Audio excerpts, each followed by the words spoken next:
Bonjour à tous, j'espère que vous allez bien. Aujourd'hui, nous allons parler des neuroleptiques, donc une vidéo pharmacologie. Si vous êtes élève aide-soignant ou AES, n'hésitez pas à aller regarder ma première chaîne YouTube qui est Réussite aide-soignant 2.0.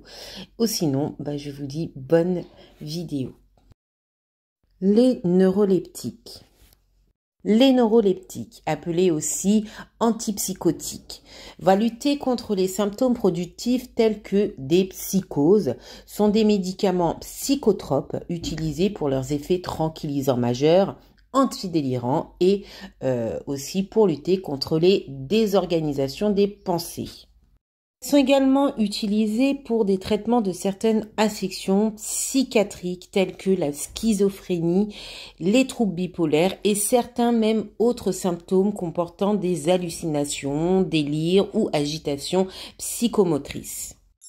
Allons un petit peu plus loin sur le rôle d'un neuroleptique. Celui-ci va tout simplement agir en bloquant les récepteurs de la dopamine, de manière que l'excédent de dopamine ne puisse plus y exercer son action. À quel moment les neuroleptiques sont-ils donnés à un patient? Celui-ci doit être pris de préférence pendant les repas pour éviter certains troubles digestifs, notamment on dit les nausées. Lorsque l'on prend un neuroleptique, il ne faut jamais, mais jamais boire de l'alcool. Les effets combinés de ces deux substances peuvent tout simplement entraîner des troubles graves du comportement. Attention aux neuroleptiques. Ils sont également administrés sans raison chez les personnes atteintes de démence. Il faut savoir qu'il y a des effets indésirables très importants tels que la prise de poids, diabète, accroissement des accidents cardiovasculaires, sédation, iatrogénie médicamenteuse, etc., etc. Les neuroleptiques les plus connus pour traiter l'angoisse sont le clonazepam, Rivotril, l'alprazolam qui est le Xanax. Quel est le neuroleptique le plus puissant? Certains vont dire que le neuroleptique le plus puissant est l'halopéridol et l'antipsychotique le plus couramment utilisé, mais dans de nombreux pays, et avec d'autres antipsychotiques de forte puissance. Elle est souvent considérée comme plus efficace que les antipsychotiques de faible puissance. Au début de la prise d'un neuroleptique, vous pouvez constater de la fatigue, sédation, mal-être et somnolence. La personne peut ne pas se sentir comme d'habitude, très asthénique, au ralenti, endormi, et c'est très fréquent au début du traitement. La famille, l'entourage peut en être effrayé, mais c'est simplement une question de dosage et d'ajustement. Les effets indésirables des neuroleptiques sont nombreuses. Comme dit précédemment, il y a les effets indésirables du début, somnolence, mal-être, etc. Mais il y a aussi insomnie, aussi constipation, sensation d'étourdissement, prise de poids, comme dit précédemment. Et il y a une hyperprolactinémie, une gynécosmastie, une impuissance également, une aménorrhée galactorée.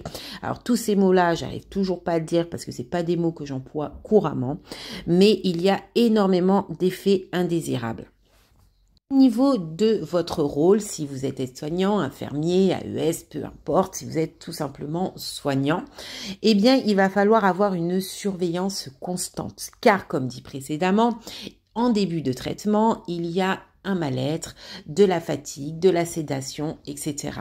Et il va falloir que le médecin puisse avoir votre retour également pour savoir au niveau de son dosage. Donc, vous allez avoir une surveillance au niveau du patient, si vous le voyez trop sédaté ou pas. Il y a un risque de chute élevé. Il faut aussi guider le patient, l'alerter si vous voyez un peu trop fatigué, l'accompagner pour qu'il puisse se reposer. L'hydratation aussi est très importante. Les paramètres vitaux, car on sait que les neuroleptiques, c'est pas un bonbon, hein, comme tous les médicaments, mais celui-ci encore pire, car il y a une dangerosité assez importante. Donc, prendre, si vous voyez que votre patient est pas très bien, prendre ses constantes, La prise de poids aussi est importante parce qu'on dit qu'un neuroleptique aussi fait grossir. Certains neuroleptiques font grossir. Et donc, la prise de poids sera également importante. Vous allez avoir une surveillance au niveau physique de votre patient, mais également au niveau de tout ce qui peut engendrer, tel que la prise de poids, etc. Certains patients vont avoir la nausée, surtout au début de traitement. Face à ça, comme vous saviez en tant que soignant, faut l'équiper d'haricots, le guider s'il a besoin d'aide dans la cuve pour évacuer tout ça dans la cuvette des toilettes, lui donner un mouchoir. Si il n'est pas très en forme, l'aider pour se débarbouiller, etc.